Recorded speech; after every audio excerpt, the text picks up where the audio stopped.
I'm Safa Zaki. I'm in the Department of Psychology and also in the program of Cognitive Science.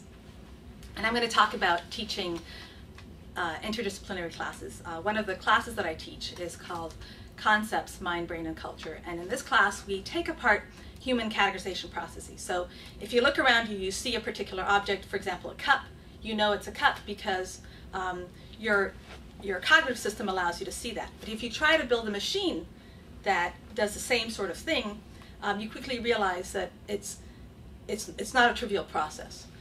And in this class, we talk about the kinds of processes that must be working to allow for this to happen. And so because of that, it's an interdisciplinary class by virtue of the subject matter. So we, for example, take readings from cognitive anthropology that look at, for example, how people in different cultures categorize different colors. So it turns out that some people have 2 words for the color blue.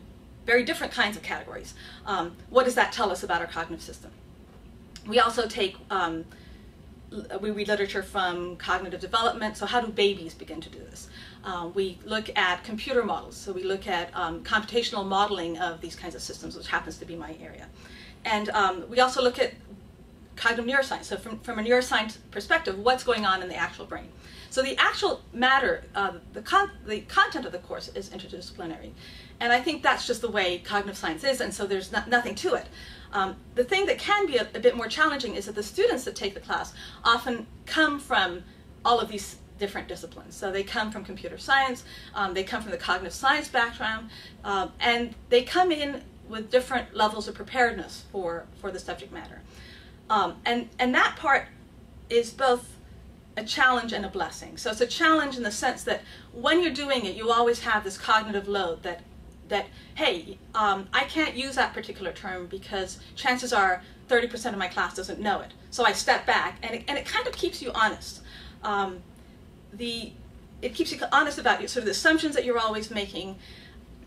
The other thing is that the students are also doing that. So they've got the same cognitive load. They're constantly thinking about the perspective of another student. And I think that's a really useful thing when you're talking about scientific inquiry, because it allows people to constantly assess the validity of the approach. You're always thinking about how you know something.